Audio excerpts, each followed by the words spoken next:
Yes, welder 205P. Welding some exhausts with my Knights Welding torch. Loving this welder. Just start welding and it's working awesome.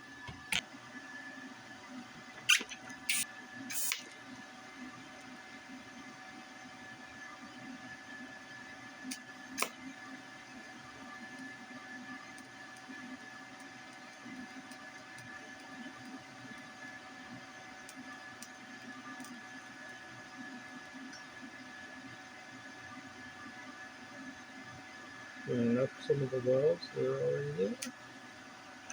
There we go. And we're done.